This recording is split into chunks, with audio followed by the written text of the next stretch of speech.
All right. That should be good. Hello, everyone. Thank you for joining me today. So, this will be exciting as this will actually be my first reading of this book. So, this will be a new experience for all of us.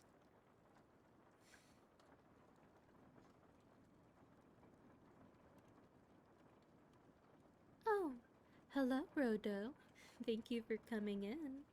It's so nice to see you. You've come.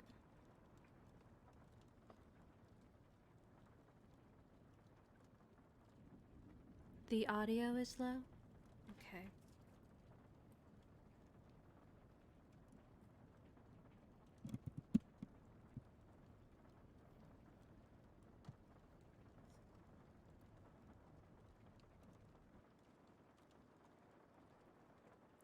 Is the audio still bad at this time?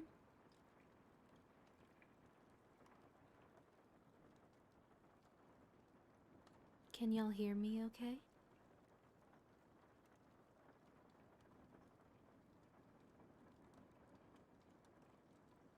I do have.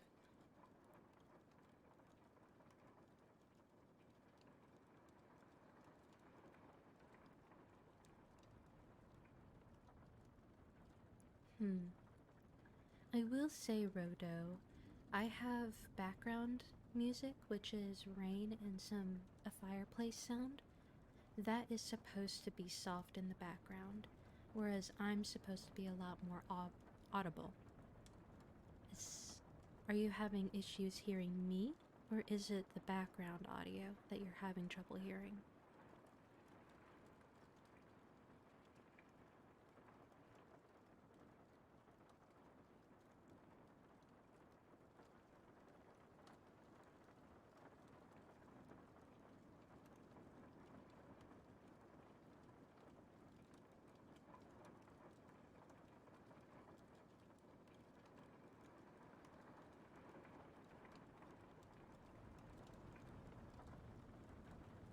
How about this, Rodo?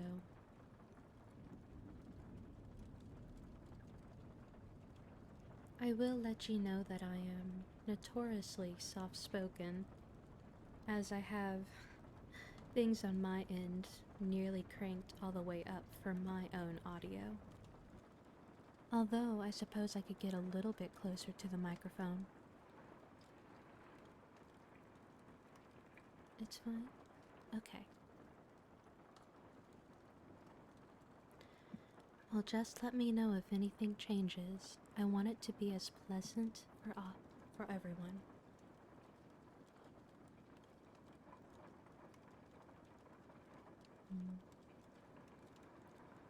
I will say that, yes, just as Game Crazy said, it's usually a lot easier for some reason for people to hear me through headphones versus speaker. I do not know why that is, but it is something that I have noticed.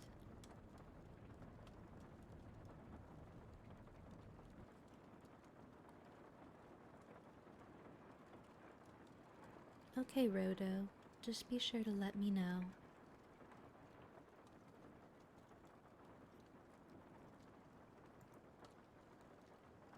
Why is it? Hello, Star Karma. Thank you for coming in. Don't know why the chat box was all the way down there.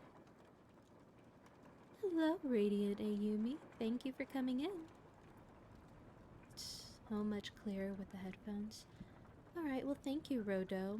I really do not know why the audio is like that, but it seems to be a running theme. I'm not sure how to fix that either.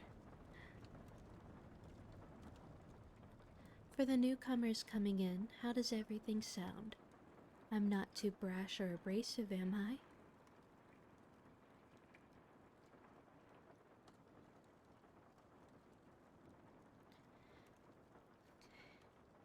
Yes, Game Crazy, we do have a lot of nuts in the chat.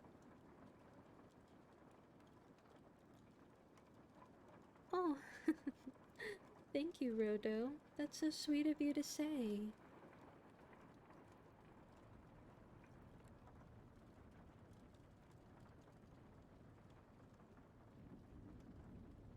And thank you for the follow, my dear. Your voice is as soft and lovely as always. Well, thank you. Hello, Ozzy. Thank you for popping in.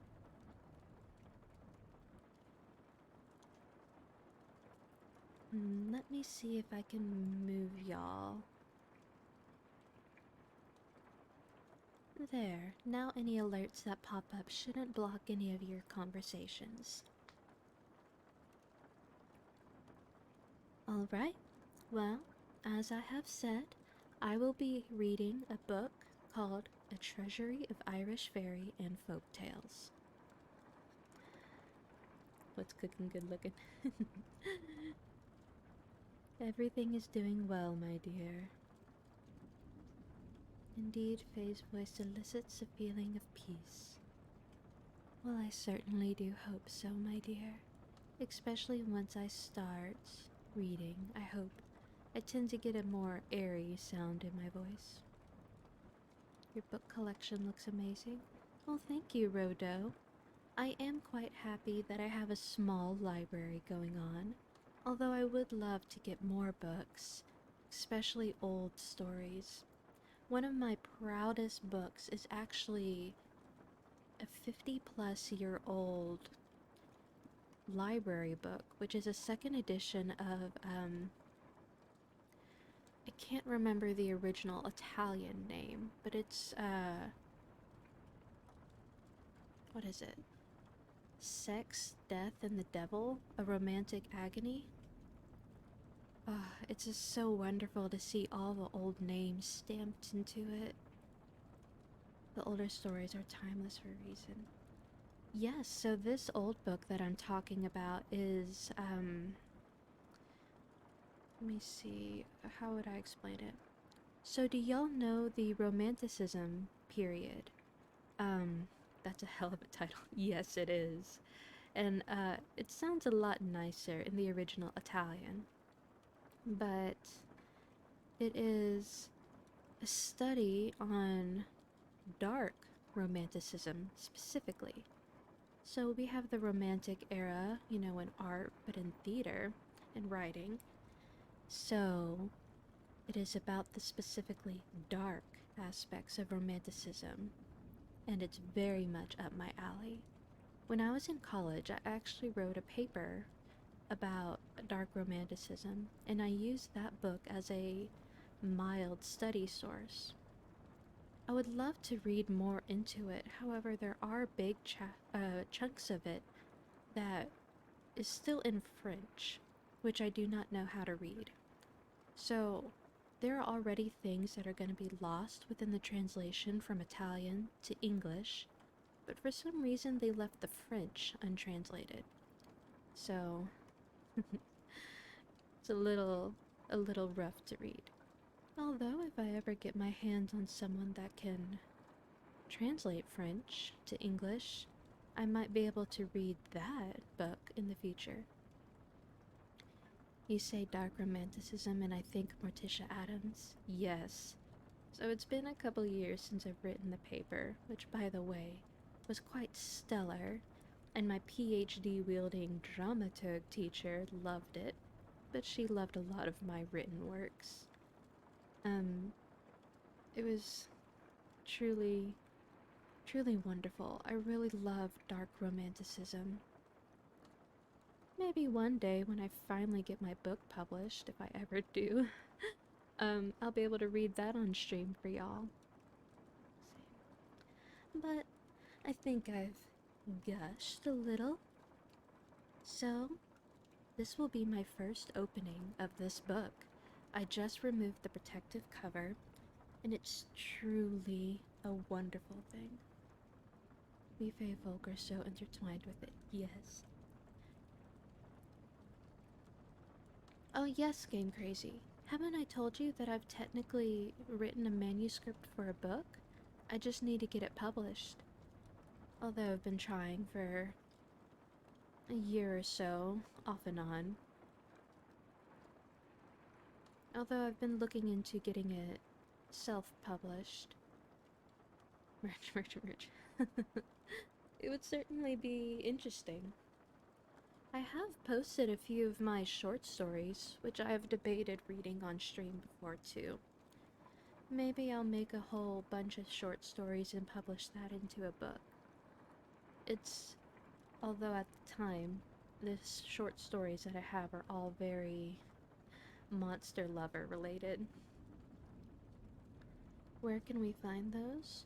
Oh, well, I do have a Tumblr, which is where you can find a lot of my older stuff, including my written stuff. I repeat, where can we find? Let me see if I can put you a link in chat. So actually, Ozzy, it's actually more masculine monsters with women, but not all of them are romantic love. My favorite one is actually about love, but in a different sense, with essentially a woman adopting an abandoned child.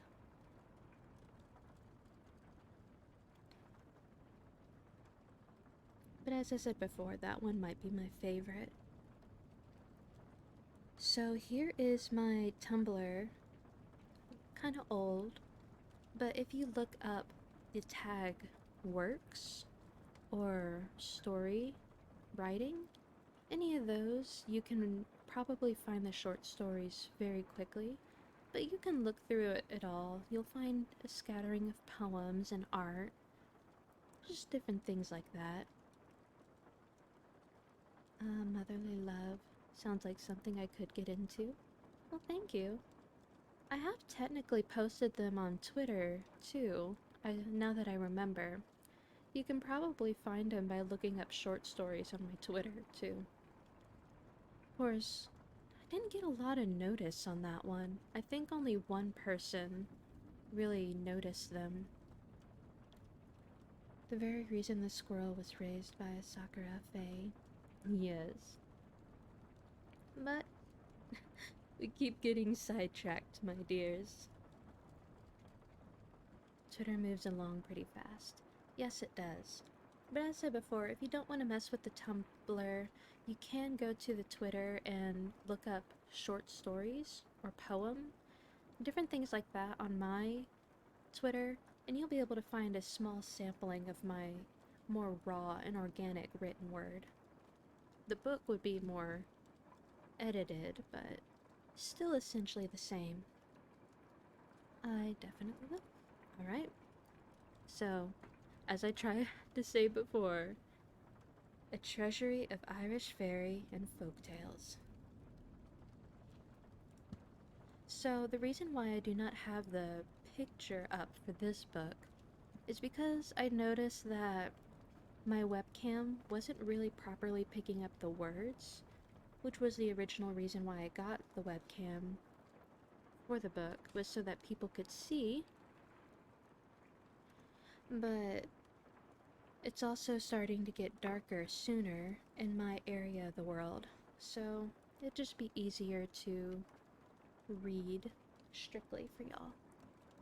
Plus, it's potentially gonna storm, so it's already kinda dark. I'll lurk while listening in so I don't disrupt the reading. Do whatever you wish, my dear. Thank you.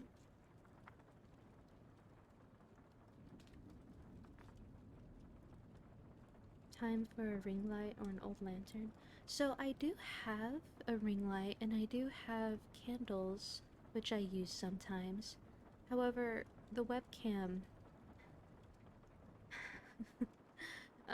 when I was trying to record, I had to set it up on something and it just couldn't pick up the specific words on the pages that well. A lantern would be so on brand. So I do technically have a few sconces. I do have a tea light candle holder, which is essentially a lantern. And I have a candelabra, which has a few candles in it. Trust me, I I have multiple things prepared. It's just the webcam didn't pick up the words on the pages well enough with how I had to set it up. It wasn't close enough, so of course you do. Yes, yes. I like you too, Rodo. Now, this book in particular was published in 2015. So, this is, a collection.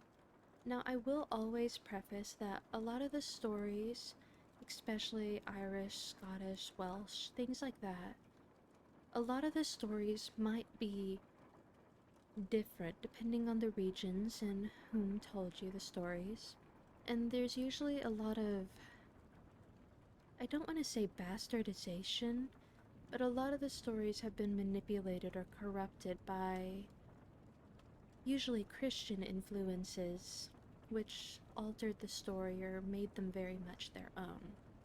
Take for example, the Arthurian stories. You can tell that there is a difference in the beginning and further on, especially with how much Merlin may or may not pop up in the stories. So, I always say that when I read these stories, they are not usually the original, which is a terrible shame. So much information and history was destroyed, which is always a heartbreaking thing. But, let me see.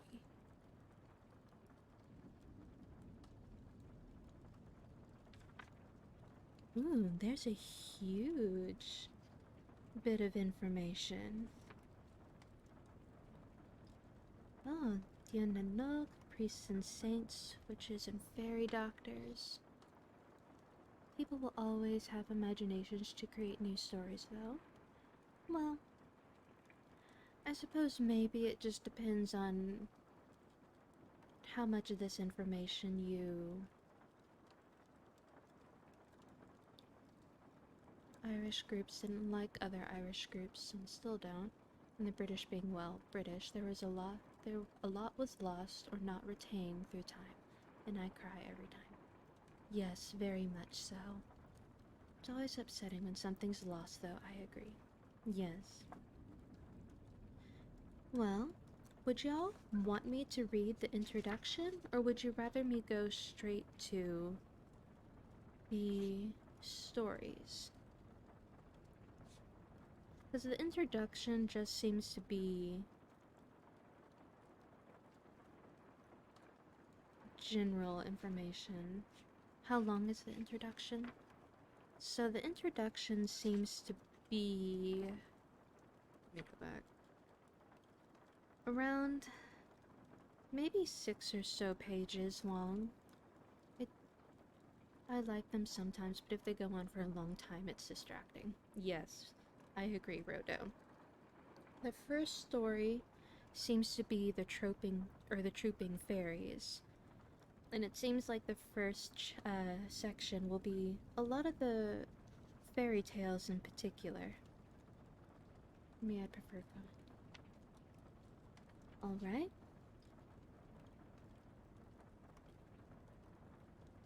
Well then, let us go straight on.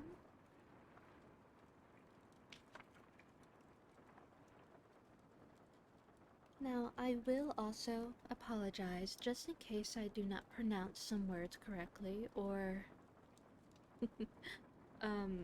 some of the words I have read many a time before, but might not have ever heard spoken out loud, especially by a native speaker. So, I do hope you show me some kindness in that. Totally understandable with Irish. I would love to learn Gaelic.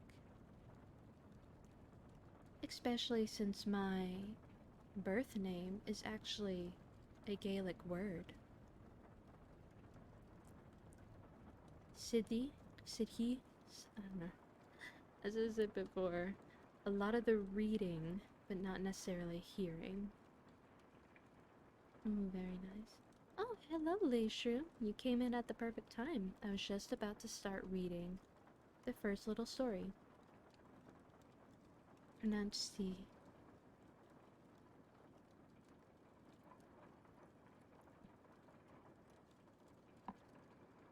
And I know I may notice some proper pronunciations, and Ayumi would probably know more than me.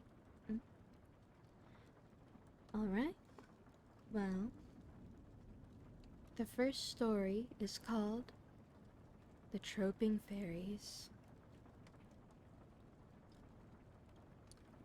The Irish word for fairy is... Oh boy, they already got Sihog? Sihog? A diminutive of she and banshee. Fairies are Denishi, down sea, fairy people. Oh my goodness.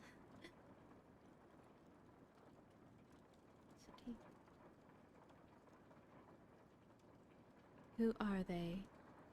Fallen angels who were not good enough to be saved, nor bad enough to be lost, says the peasantry.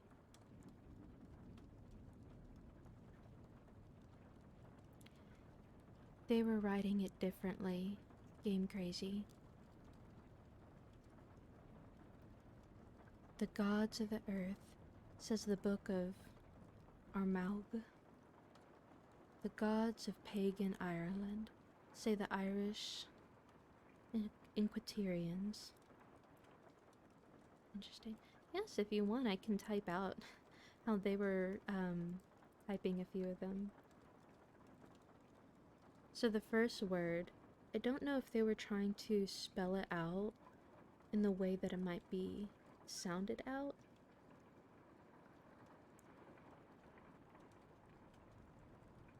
Oh, no need. You sure? Okay.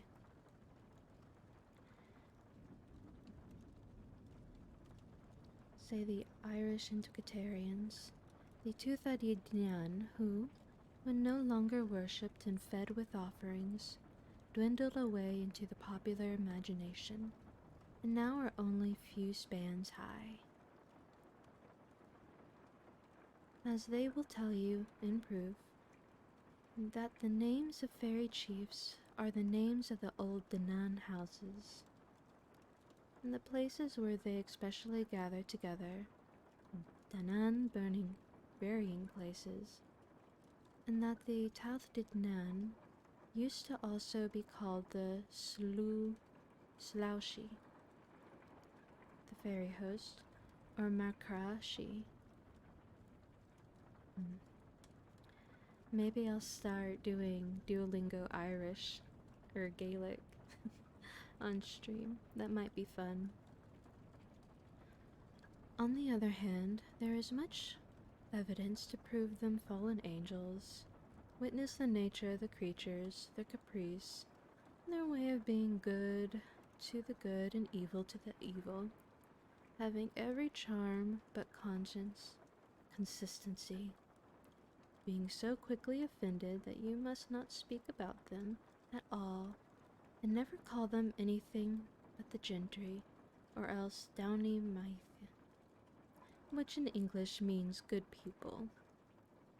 I have also heard that people will call them the good neighbors, the fair folk, though this might be in reference to different areas.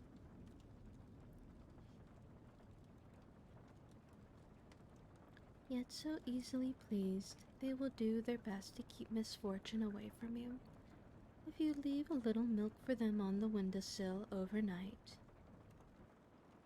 On the whole, the popular belief tells us most about them, telling us how they felt, and yet were not lost because their evil was wholly without malice. So this seems to be more of just a...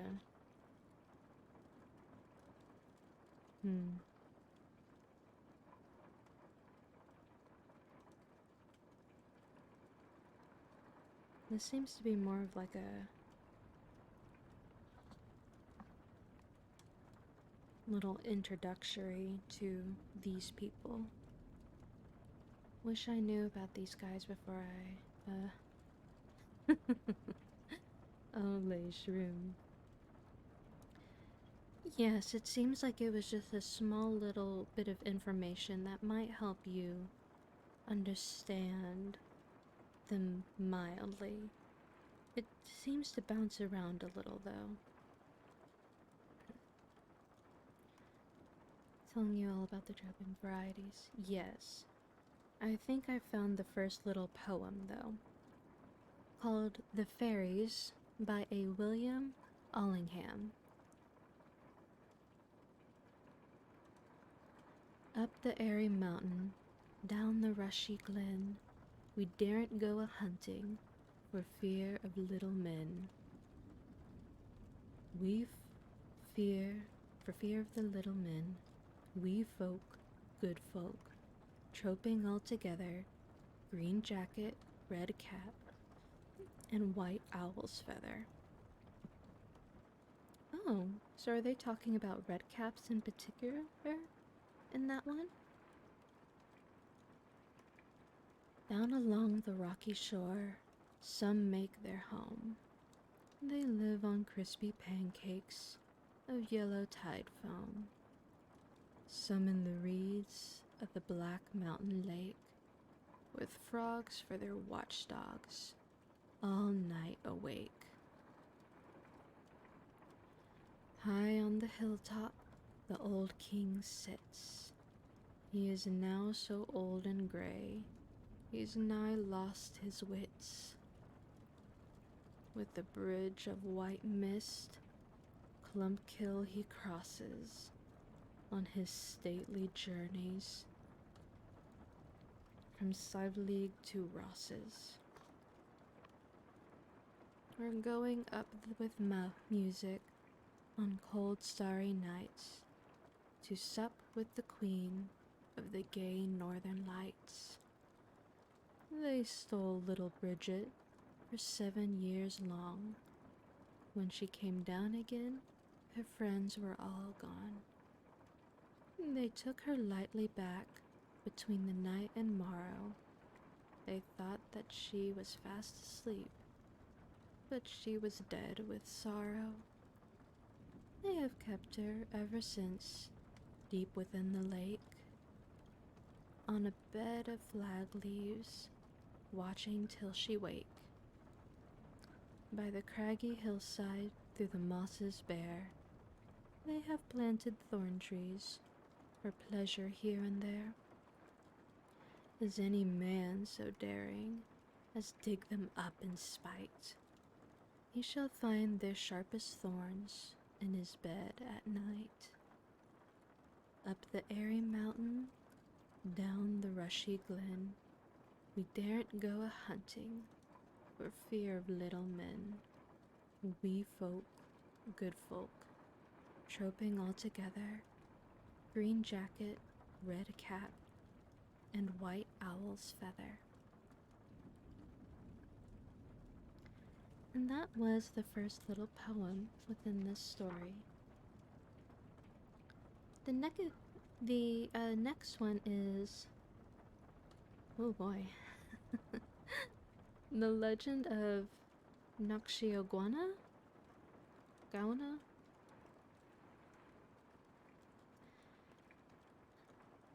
You see, I'm very dyslexic, my dears, so sometimes it could be a little bit difficult to read these very long words. It's one of the reasons why I took German, is that it's very literal in its spelling.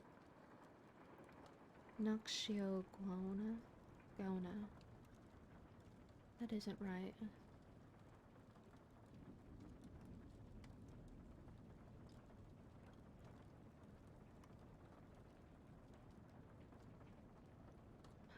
Subscribed and I'm still getting ads.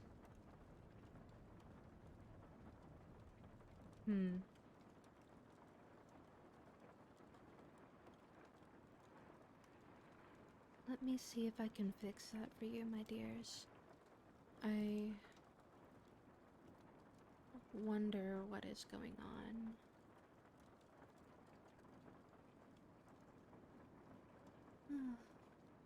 definitely something, isn't it?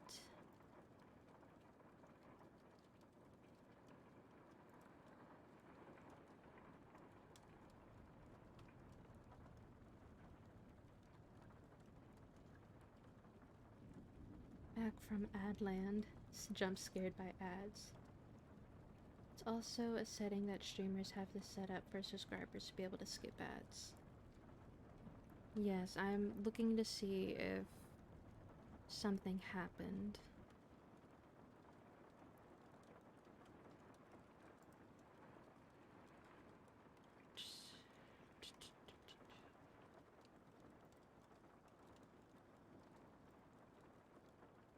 Yes, Game Crazy, I know where it is. Let me...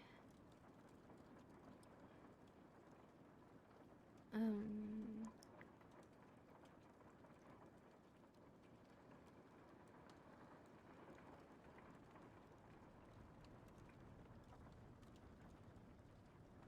Let me see...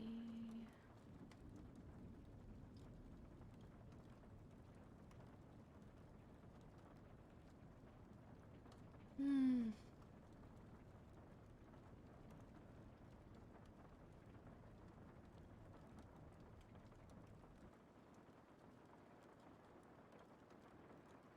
let me...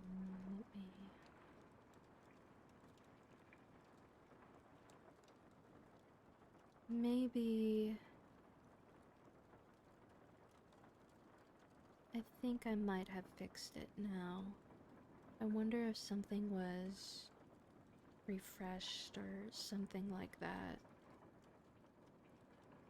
But it should. It should be ad-free for subscribers now. I'm so sorry about that. I could have swore I had that on last time. Did it lose the check mark?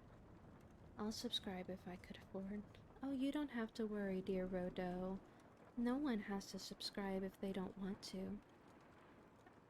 I've even debated on setting up a Patreon so that people could quote-unquote subscribe to me, but it could still be something far cheaper, like just $1 a month as opposed to the $5 subscription.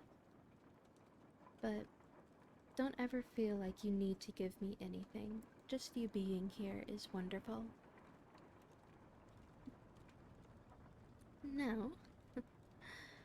When I have spare pennies, I'm doing it. Thank you, my dear. Alright, so the legend of Gauna by T. Crofton Crocker. In Tipperary is one of the most singularly shaped hills in the world. It has got a peak at the top like a conical nightcap thrown carelessly over your head as you awake in the morning. On the very point is built a sort of lodge, where in the summer the lady who built it and her friends used to go on parties of pleasure. But that was long after the days of the fairies, and it is, I believe, now deserted. But before lodge was built, or acres sown, there was close to the head of the hill a large pasturage, where a herdsman spent his days and nights among the herd. The spot had been an old fairy ground, and the good people were angry that the scene of their light and airy gambols should be trampled by the rude hooves of bulls and cows. The lowing of the cattle sounded sad in their ears, and the chief of the fairies of the hill determined in person to drive away the newcomers. And the way she thought of was this. When the harvest nights came on, and the moon shone bright and brilliant over the hill, and the cattle were lying down hushed and quiet, and the herdsman, wrapped in his mantle, was musing with his heart gladdened by the glorious company, with the stars twinkling above him, bathed in the flood of light burning all over the sky. She would come and dance before him, now in one shape, now in another, but all ugly and frightful to behold. One time she would be a great horse, with the wings of an eagle and the tail of a dragon, hissing loud and spitting fire. Then in a moment she would change into a little man, lame of the leg, with a bull's head and a lambent flame playing round it, then into a great ape with a duck's feet and a turkey cock's tail. But I should be all day about it were I tell you all the shapes she took.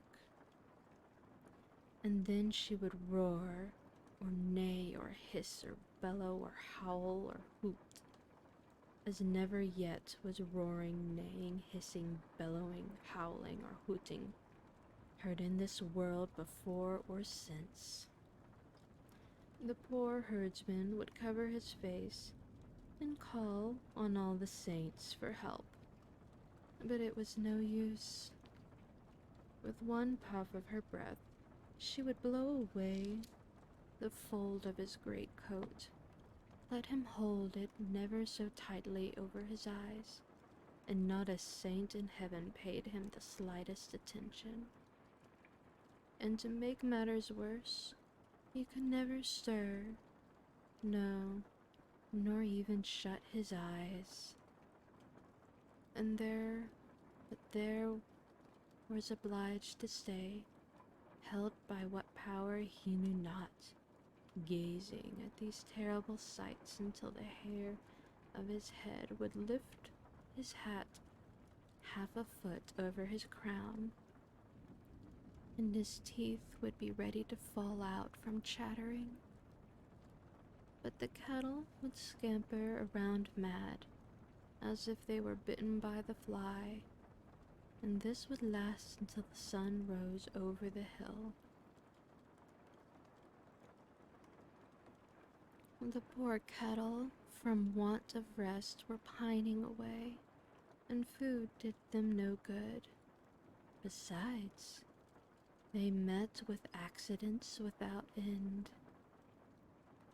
Never a night passed that some of them did not fall into a pit, or get maimed, or maybe killed. Some would tumble into a river and be drowned. In a word, there seemed never to be an end of the accidents. But to make the matters worse, there could not be a herdsman got to tend the cattle by night. One visit from the ferry drove the stoutest hearted almost mad. The owner of the ground did not know what to do. He offered double, treble, quadruple wages, but not a man could be found for the sake of money to go through the horror of facing the ferry. She rejoiced at the successful issue of her project and continued her pranks. The herd gradually thinning, and no man daring to remain on the ground, the fairies came back in numbers and gambled as merry as before, quaffing dewdrops for acorns and spreading their feast on the head of capacious mushrooms, pardon me. What was to be done, the puzzled farmer thought in vain. He found that his substance was daily diminishing, his people terrified, and his rent day coming round. It is no wonder that he looked gloomy and walked mournfully down the road. Now, in that part of the world dwelt a man by the name of Larry Houlihan, who played on the pipes better than any other player within 15 parishes. A roving, dashing blade was Larry, and feared nothing. Give him plenty of liquor, and he would defy the devil. He would face a mad bull or fight single-handed against a fair. In one of his gloomy walks, the farmer met him, and on Larry's asking the cause of his down looks, he told him all his misfortunes. "If that is all that ails you," said Larry, "make your mind easy. Were there as many fairies on Noxiaguana as there are potato blossoms in Alogirty, I would face them. It would be a queer thing indeed if I, who never was afraid of a proper man, would turn my back upon a brat of a fairy, not the bigness of one's thumb." "Larry," said the farmer, "do not talk so bold, for you know not who is hearing you. But if you make your words good, and watch my herds for a week on the top of the mountain, your hand shall be free of my dish till the sun has burnt itself down to the bigness of the farthing rushlight." Hydration break.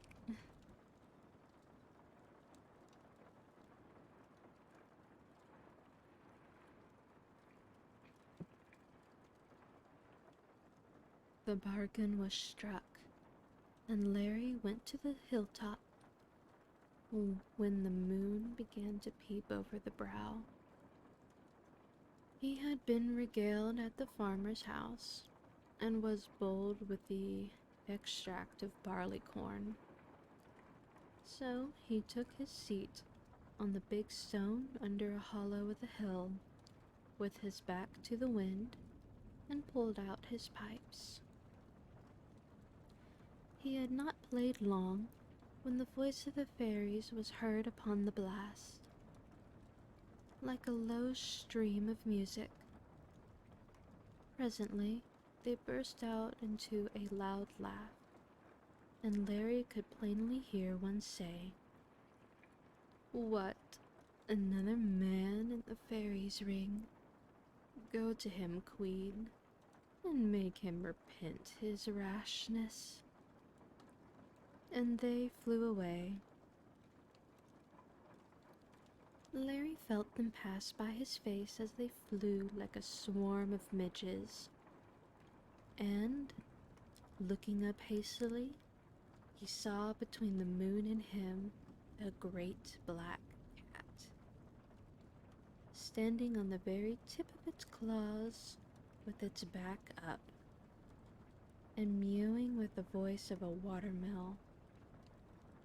Presently it swelled up toward the sky, and turning round on its left hind leg, whirled till it fell on the ground, from which it started into the shape of a salmon, with a cravat round its neck, and a pair of new top boots. "Go on, Jewel," said Larry. "If you dance, I'll pipe." Larry played on, as he well knew how. At last she lost patience, as ladies will do when you do not mind their scolding, and changed herself into a calf, milk white as the cream of cork, and with eyes as mild as those of a girl I love. She came up gentle and fawning, and hopes to throw him off his guard by quietness. and then to work him something wrong. But Larry was not so deceived, for when she came up, he, dropping his pipes, leapt onto her back.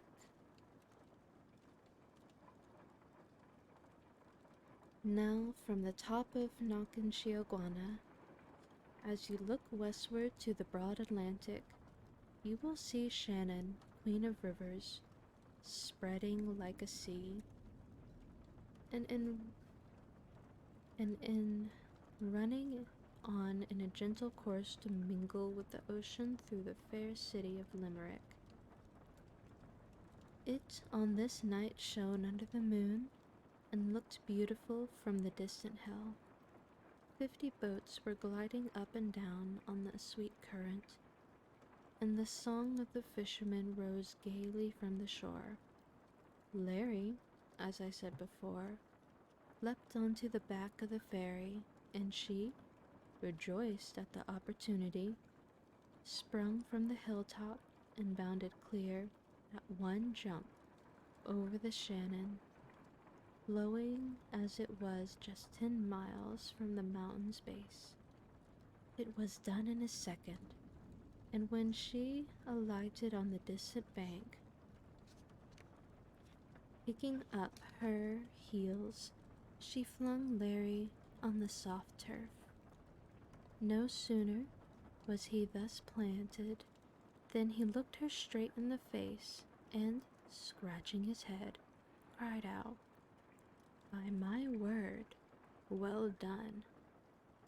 That was not a bad leap for a calf." She looked at him for a moment, and then assumed her own shape. "Lawrence," she said, "you are a bold fellow. Will you come back the way you came? Will you come back the way you went?" "And that's what I will," he said, "if you let me." So, changing to a calf again Larry got on her back, and at another bound they were again upon the top of Nokshiogwana. The fairy, once more resuming her figure, addressed him. "You have shown so much courage, Lawrence," said she, "that while you keep herds on this hill, you never shall be molested by me or mine.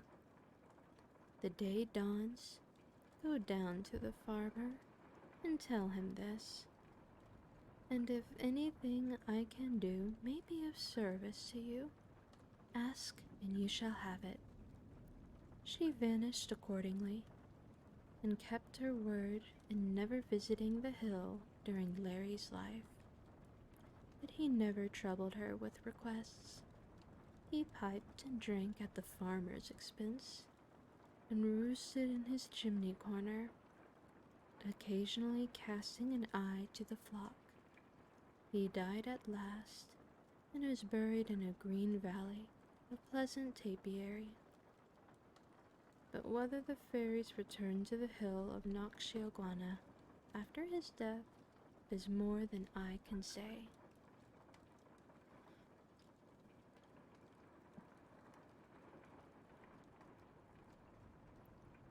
And that was the first story. Oh, Leishroom, thank you so much for the kind words.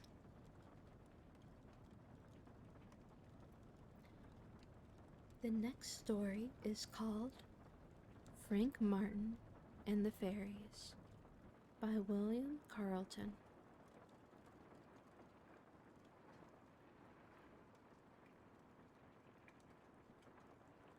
It's interesting to see that the different stories all have different fonts in accordance to, I suppose, the style that they were composed.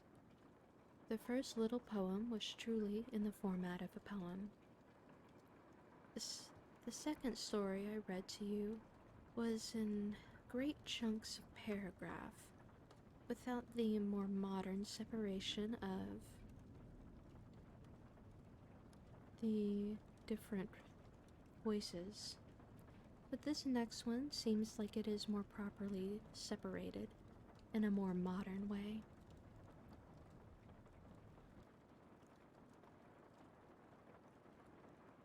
Martin was a thin, pale man when I saw him, of a sickly look and a constitution naturally feeble. Oh, hello, Lady Neptune, and thank you, Game Crazy. His hair was a light auburn, his beard mostly unshaven, and his hands of a singular delicacy and whiteness, owning, I dare say, as much to the soft and easy nature of his employment as to his infirm health. In everything else, he was as sensible, sober, and rational as any other man. But on the topic of fairies, the man's mania was peculiarly strong and immovable.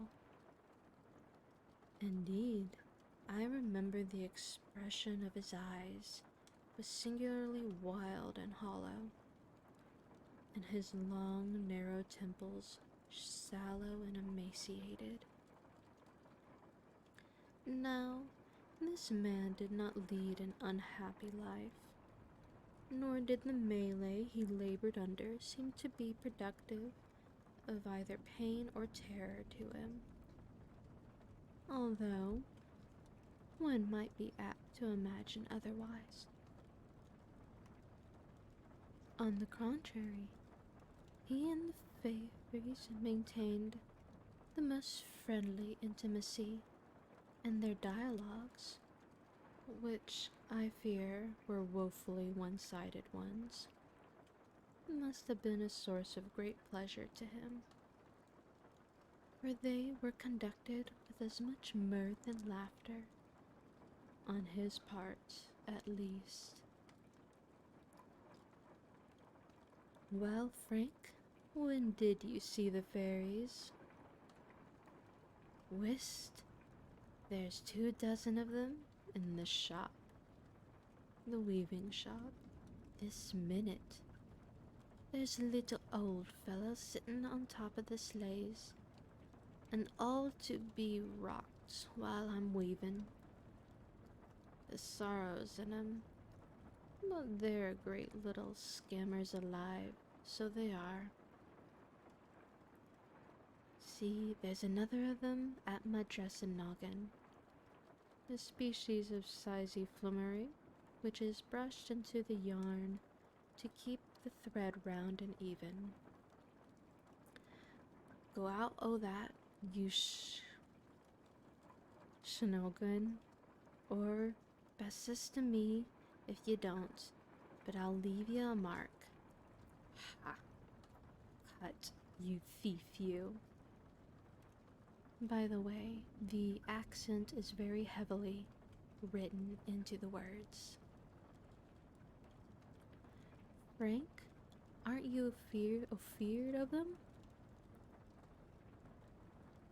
Is it me? Ara, what would I be afeard of them for? Sure they have no power over me. And why haven't they, Frank? Because I was baptized against them. What do you mean by that?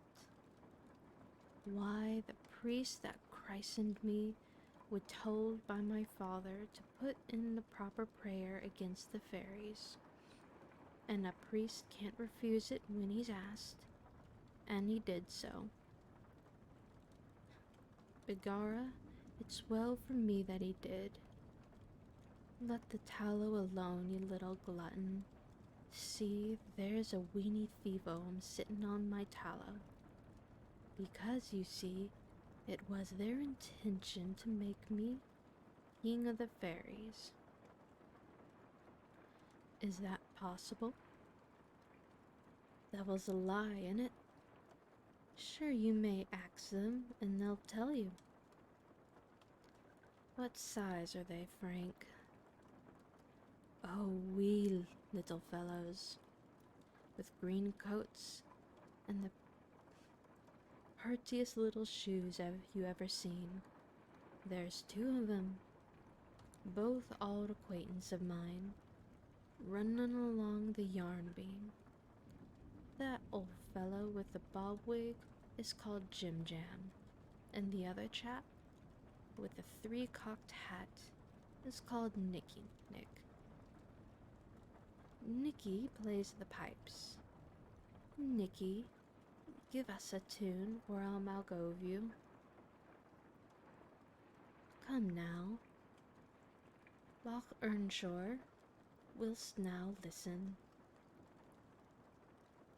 The poor fellow, though weaving as fast as he could all the time, yet bestowed every possible mark of attention to the music, and seemed to enjoy it as much as if it had been real.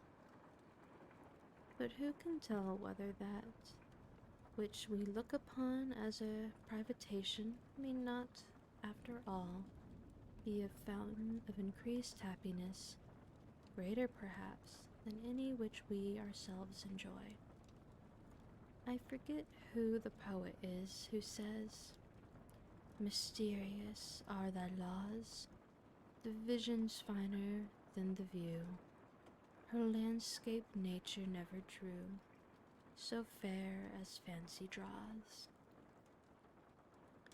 Many a time, when a mere child, not more than 6 or 7 years of age, have I gone as far as Frank's weaving shop, in order, with a heart divided between curiosity and fear, to listen to his conversation with the good people. From morning till night, his tongue was going, almost as incessantly as his shuttle.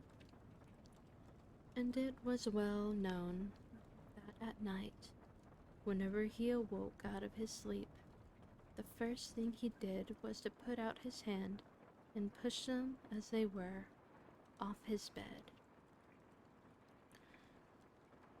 "Go out o' this, you thieves. You go out of this now, and let me alone. Nicky, is this any time to be playing the pipes, and you wants to sleep? Go off now, troth, if yees do. You'll see what I gives yees tomorrow.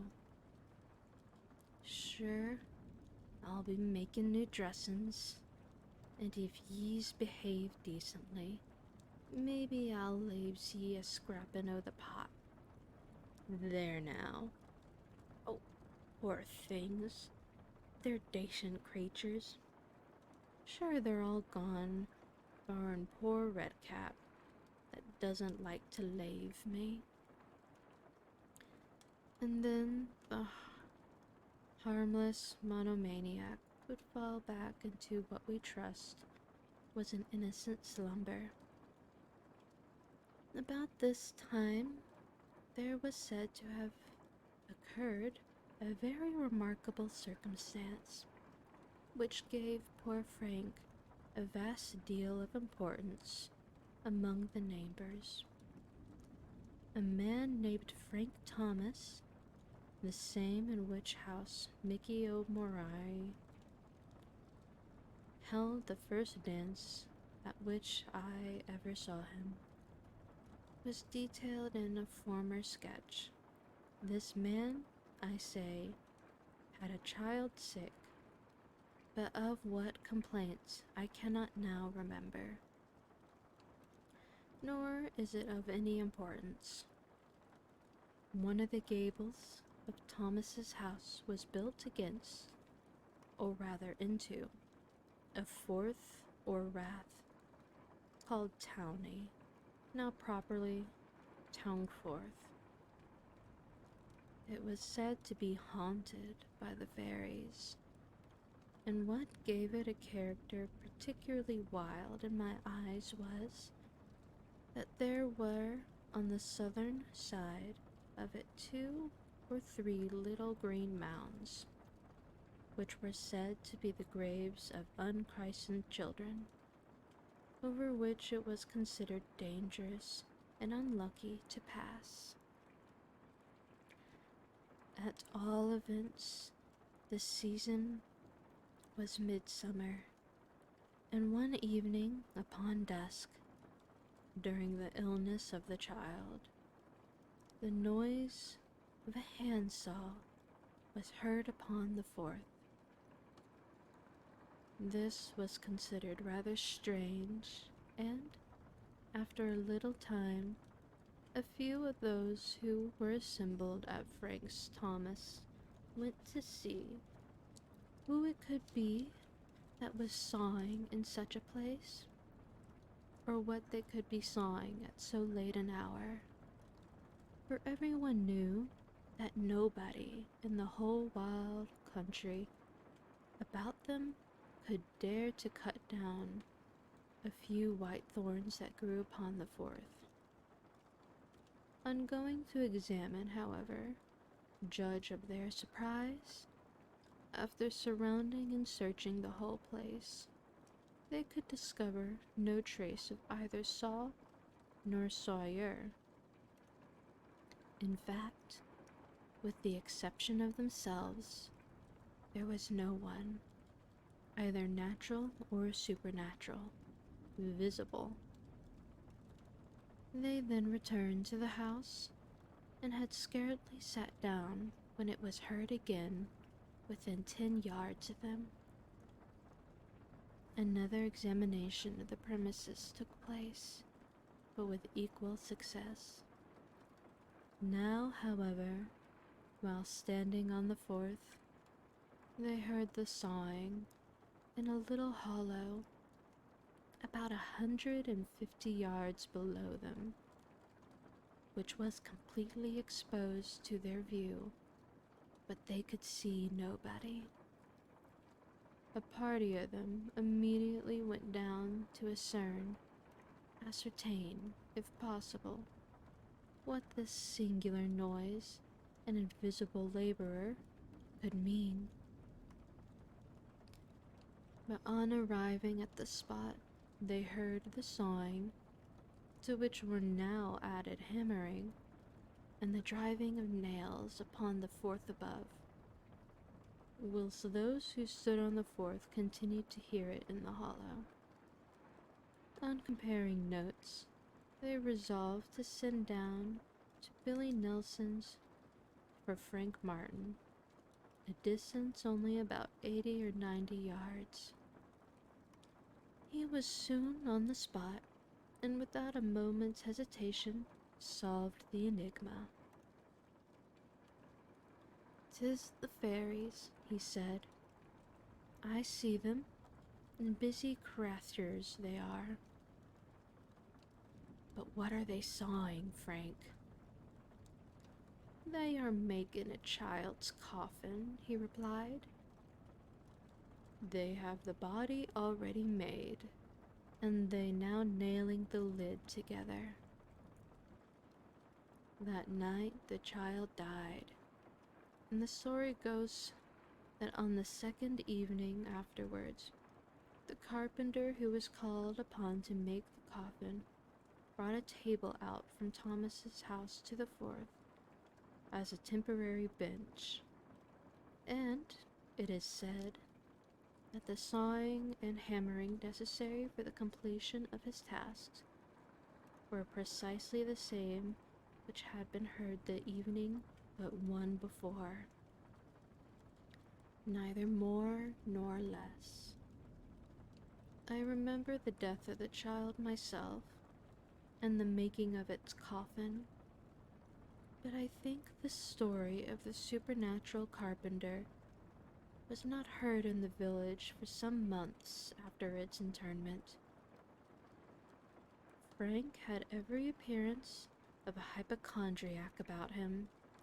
At the time I saw him, he might be about 34 years of age, but I do not think, from the debility of his frame and infirm health, that he has been alive for several, years, he was an object of considerable interest and curiosity, and often have I been present when he had pointed out to strangers as the man that could see that good people.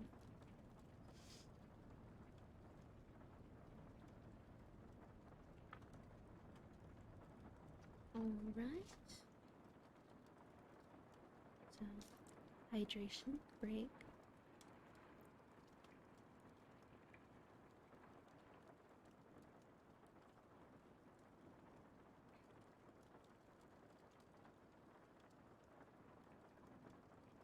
Alright, so as it's getting darker and there may be a storm coming in, I think I will read you one last story. This one is called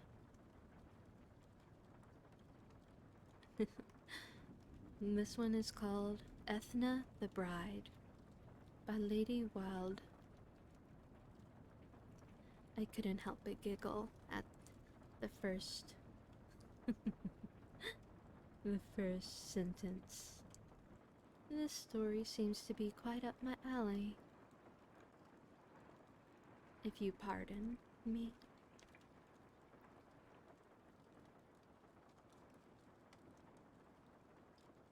The fairies, as we know, are greatly attracted by the beauty of mortal women. In Finvara, the king employs his numerous sprites to find out and carry off, when possible, the prettiest girls and brides in the country.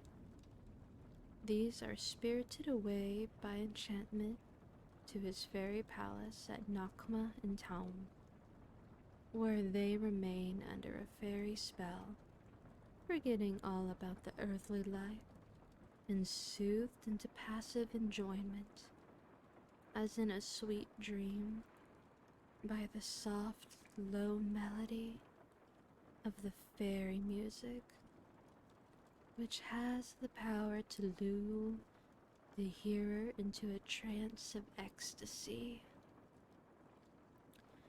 There was once a great lord in that part of the country who had a beautiful wife called Ethna, the loveliest bride in all the land, and her husband was so proud of her that day after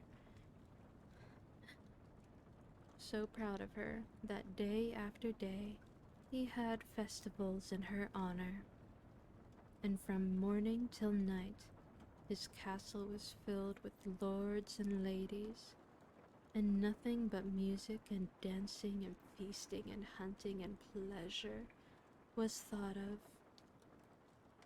One evening, while the feast was merriest, Ethna floated through the dance in her robe of silver gossamer, clasped with jewels, more bright and beautiful than the stars in heaven. She suddenly let go the hand of her partner and sank to the floor in a faint. They carried her to her room, where she lay long quite insensible, but toward the morning she woke up and declared that she had passed the night in a beautiful palace, and was so happy that she longed to sleep again and go there in her dreams. And they watched by her all day, but when the shades of evening fell dark on the castle, low music was heard at her window, and Ethna fell again into a deep trance, from which nothing could rouse her. Then her old nurse was set to watch her, but the woman grew weary in silence and fell asleep, and never awoke till the sun had risen. And when she looked toward the bed, she saw to her horror that the young bride had disappeared. The whole household was roused up at once, and search made everywhere, but no trace of her could be found in all the castle, nor in the gardens, nor in the park. Her husband sent messengers in every direction, but to no purpose. No one had seen her, no sign of her could be found, living or dead. Then the young lord mounted his swiftest steed and galloped right off to Nochma to question Finvara, the fairy king, if he could give any tidings of his bride, or direct him to where to search for her. For he and Finvara were friends, and many a good keg of Spanish wine had been left outside the window of the castle at night for the fairies to carry away by order of the young lord. But he little dreamed now that Finvara himself was the traitor. So he galloped on like mad till he reached Nochma, the hill of the fairies. And as he stopped to rest his horse by the fairy rath, he heard voices in the air above him, and one said, "Right glad is Finvara now, for he has the beautiful bride in his palace at last, and never more will she see her husband's face." "Yet," answered another, "if he digged down through the hills to the center of the earth, he would find his bride.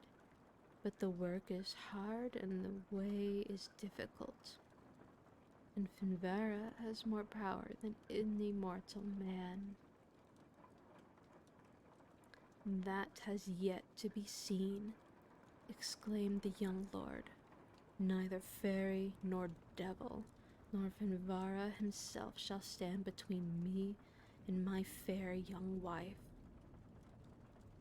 And on the instant he sent word by his servants to gather together all the workmen and laborers of the country round with their spades and pickaxes, to dig through the hill till they came to the fairy palace. And the workmen came, a great crowd of them, and they dug through the hill all day till a great deep trench was made down to the very center. Then at sunset they left off for the night. But the next morning, when they assembled again to continue their work, behold, all the clay was put back again into the trench, and the hill looked as if never a spade had touched it. For so Finvara had ordered, and he was powerful over earth and air and sea. But the young lord had a brave heart, and he made the men go on with their work. And the trench was dug again, wide and deep into the center of the hill. And this went on for 3 days, but always with the same result, for the clay was put back again each night, and the hill looked the same as before, and they were no nearer to the fairy palace.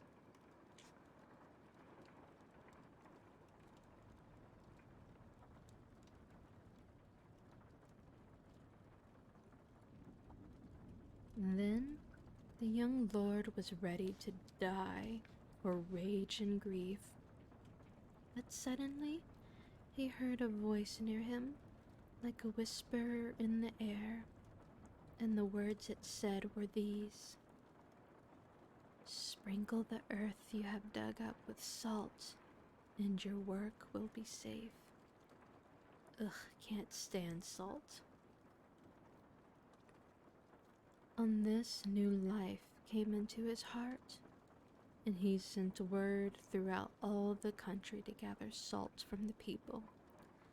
And the clay was sprinkled with it that night when the men left off their work at the hill.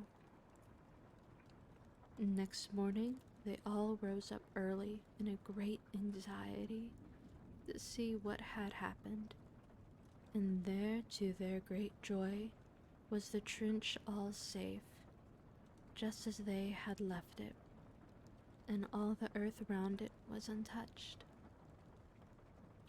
Then the young lord knew he had power over Finvara, and he bade the men to work on with a good heart, for they would soon reach the fairy palace, now in the center of the hill. So by the next day a great glen was cut right through, deep down to the middle of the earth, and they could hear the fairy music if they put their ear close to the ground. The voices were heard around them in the air. "See now," said one, "Finvara is sad, for if one of those mortal men strike a blow on the fairy palace with their spades, it will crumble to dust and fade away like the mist. Then let Finvara give up the bride," said another, "and we shall be safe." On which the voice of Finvara himself was heard, clear like the notes of a silver bugle through the hill. "Stop your work," he said. "O men of earth, lay down your spades, and at sunset the bride shall be given back to her husband. I, Finvara, have spoken." Then the young lord bade them to stop the work and lay down their spades till the sun went down. At sunset he mounted his great chestnut steed and rode to the head of the glen, and watched and waited. And just as the red light flushed all in the sky, he saw his wife coming along the path in her robe of silver gossamer, more beautiful than ever, and he sprang from the saddle and lifted her up before him, and rode away like the storm wind back to this castle. And there they lay Ethna on her bed, but she closed her eyes and spake no word.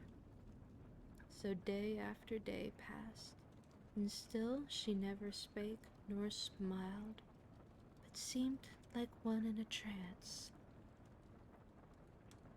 And a great sorrow fell upon everyone, for they feared she had eaten of the fairy food, and that the enchantment would never be broken. So her husband was very miserable. But one evening, as he was riding home late, he heard voices in the air, and one of them said, "It is now a year and a day since the young lord brought home his beautiful wife from Finvara. But what good is she to him? She is speechless and like one dead, for her spirit is with the fairies, though her form is there beside him." Then another voice answered, "And so she will remain unless the spell is broken. He must unloose the girdle from her waist that is fastened with an enchanted pin, and burn the girdle with fire, and throw the ashes before the door, and bury the enchanted pin in the earth. Then her spirit will come back from fairyland, and she will once again speak and have a true life." Hearing this, the young lord at once sent spurs into his horse, and upon reaching the castle, hastened to the room where Ethna lay on her couch, silent and beautiful like a waxen figure. Then, being determined to test the truth of the spirit voices, he untied the girdle, and after much difficulty extracted the enchanted pin from the folds. But still Ethna spoke no word, Then he took the girdle and burned it in the fire and strewed the ashes before the door. And he buried the enchanted pin in a deep hole in the earth under a fairy thorn that no hand might disturb the spot. After which he returned to his young wife, who smiled as she looked at him and held forth her hand.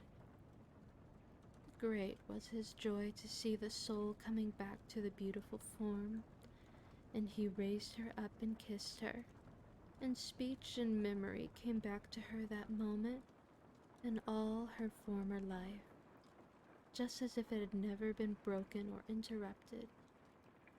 But the year that her spirit had passed in fairyland seemed to her but as a dream of the night from which she had just awoke. After this, Finvara made no further efforts to carry her off, but the deep cut in the hill remains to this day, and is called the Fairies' Glen. So no one can doubt the truth of the story here narrated.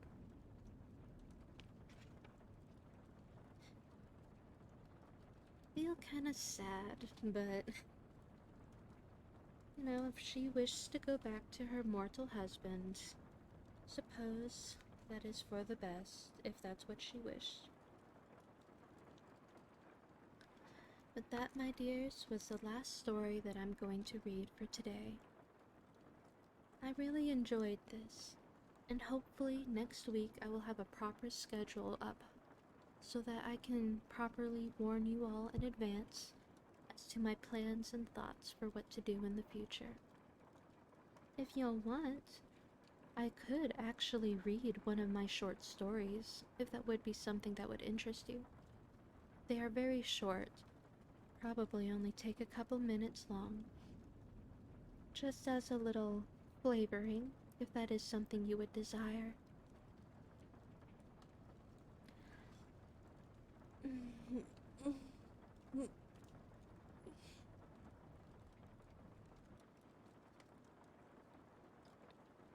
Is that something that will interest you? Game Crazy?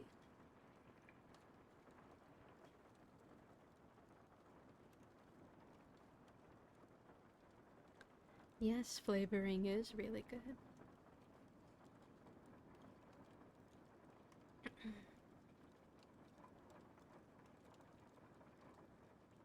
Alright.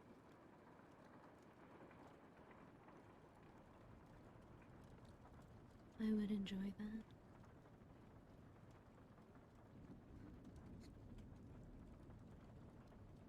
Alright. So I will first read you a poem, or rather almost a lullaby, from the book that I had written. A small segment of it is within the book, but I so desired the melody in my head of it that I decided to write out a little bit more. Who am I kidding? I'll enjoy everything you do. Well, thank you, Game Crazy. That's so sweet of you to say. So, let me see if I can properly sing and remember this melody that I created.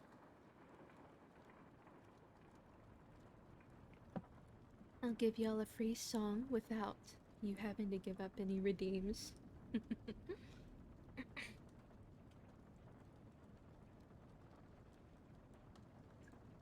Only tired souls wandering,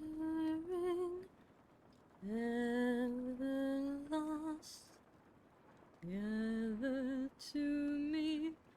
I demand no cost. You darling lives whom others had tossed, gather to me. I'm not the frost amongst my winding roads. You'll find entangled vines to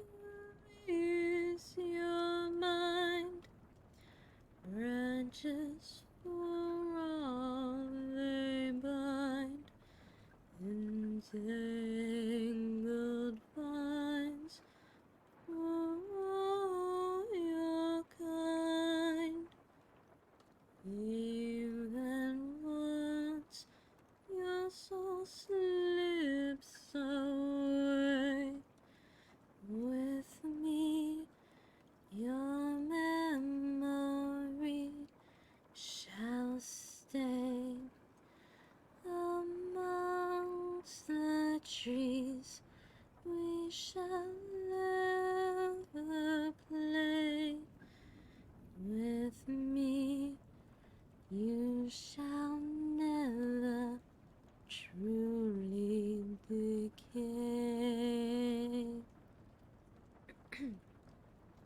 That wasn't quite the tune I remembered, but I just kind of went with it. So, the first story I shall read you was one called Gentle Ocean.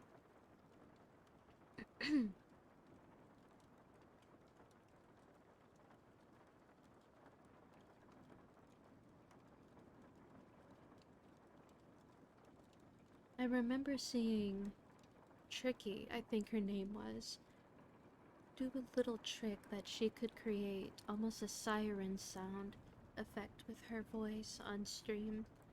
I'll have to see if I could do something like that. It might add some mysticism to some of my words.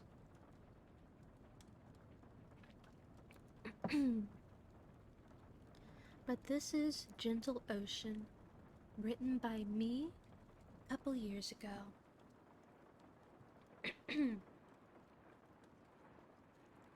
Wandering through patches of unknown jungle was never the wisest of ideas, but to a reckless soul, it was as natural of a decision as any other. The farther one strays from the path, oh, how much deeper in hue the leaves become. The wind seemed to whisper unknown secrets, just beyond comprehension. The vines and roots tangle in their capricious ways, heeding to only make you stay. But these things were not what lured the inquisitive soul forth. Rather, she sought the virgin beaches, unmarred banks where she could roam and swim as freely as she desired, away from untrustworthy eyes and ever-droning noises of the surrounding populace. Breaking through the familiar brush, she was reacquainted to the loving warmth exuded from the sun. Her blissful sigh sang out to the salty air as she reached her arms to the star, twirling herself over the fine sands in bliss. Without a second thought, she rushed forth and hastily dropped her pack of belongings, sparing only a moment to properly hide the items behind a large rock. With such a necessity out of the way, she stripped down to her swimsuit, relishing how the little oasis sang to her. The excited chatter of bird and animal alike echoes softly against the gentle chorus of the calm waves. Wind carried forth from seas far beyond lazily trailed past her face, caressing each inch of her with the most pure of oceanic scents. If she focused, the slightest remnants of the spray could be felt, even when she remained so far up the bank. Unable to refrain herself any longer, she all but loped over to the approaching waves, happily kicking up the rich white sands with each step she took. Once reaching the clear waves, she released a giggle and playfully splashed about the crystalline waters, caring not to the noise she caused in her bliss. Eagerness took over her as she eyed the deeper waters, allowing the motions of the ocean to take her farther from the shore. Once wading through the cool tide, she dove under and into the full embrace of the sea. With her goggles safely in place, she opened her eyes and was beheld to the life under the spray. Colorful fishes darted about coral and rocks as the faintest beginnings of the flora drifted by or clung to stable crevices. At the farthest edge of her assisted sight, she could see kelp waving in their growing strands, akin to the relaxing waving of her loose hair.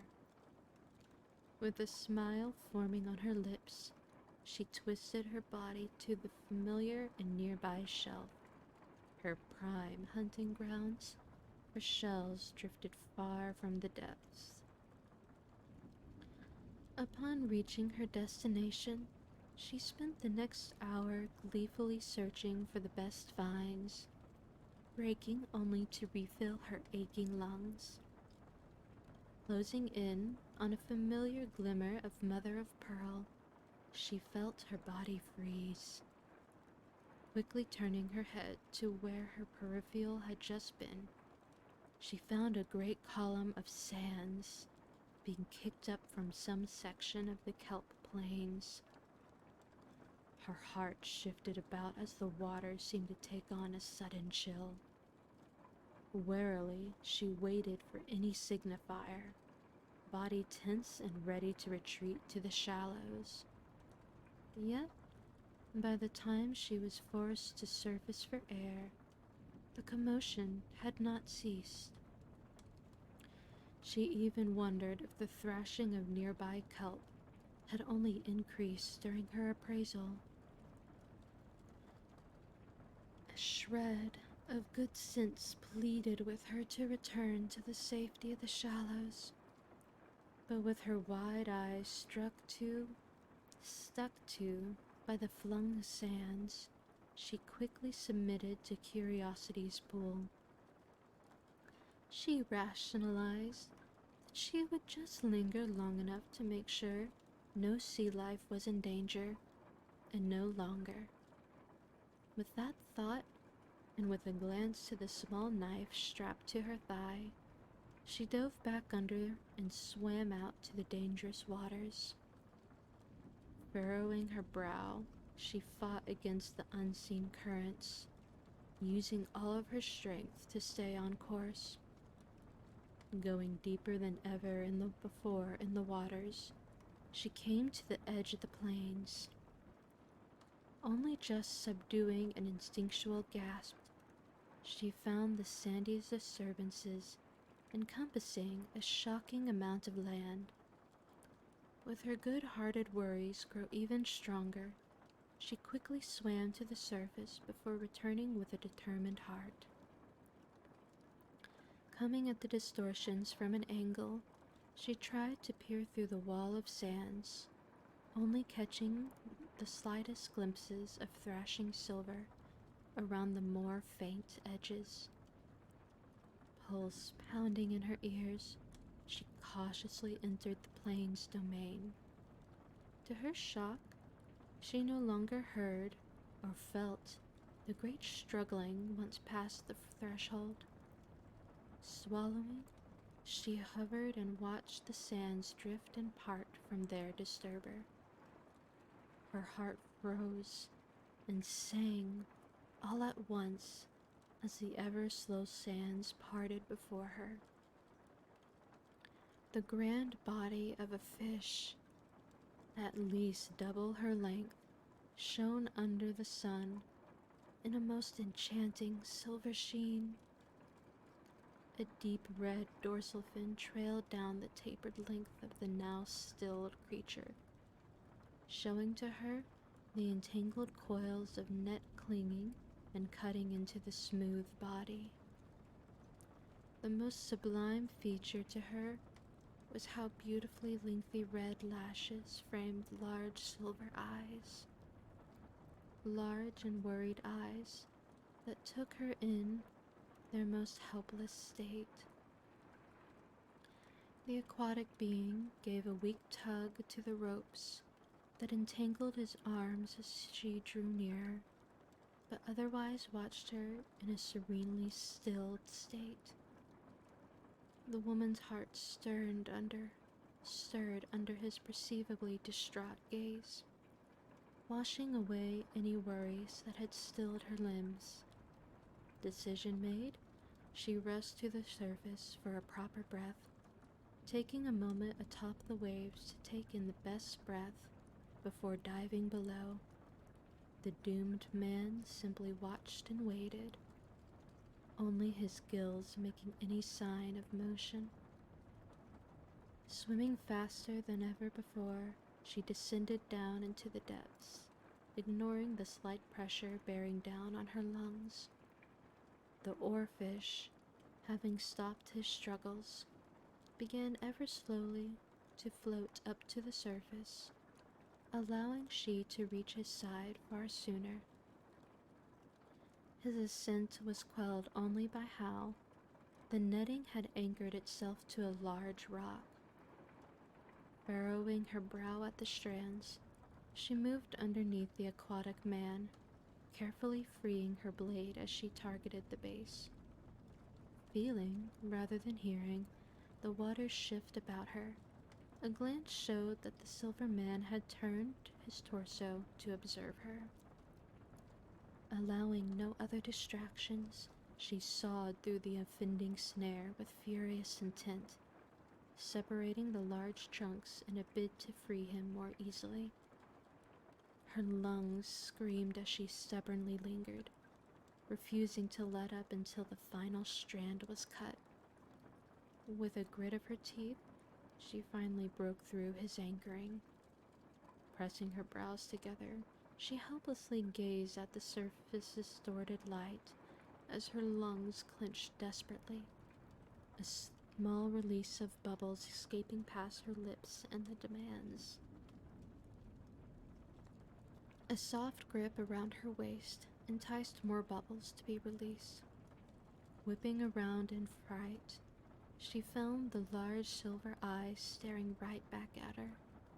To her surprise and fading consciousness, she felt herself being lifted as the man twisted and placed her atop his torso. It was only with a great release and a gasping breath as they breached did she realize that he was pulling her to the surface. After many coughs and noisy heaving, did she have the strength to pull herself up, her arms shaking in their still low oxygenated state. Shaking her head and pulling her hair out of her face, she noticed that the mystical man had yet moved away or even tried to get her off his breached chest.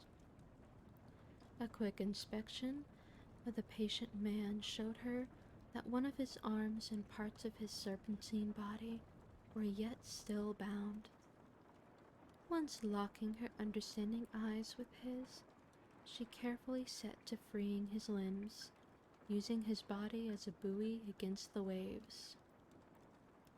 Now able to properly work together, his final bindings were quickly removed and unceremoniously allowed to drift to the bottom of the seabed. Wiping her tensed brow, she sighed and pulled the last clump free from his pinned arm. Without a moment's notice, the woman found herself being dragged away once again. Her fear of being pulled down and away from the shores was quelled when the serpentine body turned to nearby cliffs that edged deeper waters. Spellbound, she watched as his impressive body remained straight, while the vibrant red dorsal fin undulated, gracefully moving them through the waters. At their reaching of the deeper waters, she felt fearful as he pulled them both down. Eyes wide and heart racing, she prepared for the worst, gripping her dagger with uneasy fingers.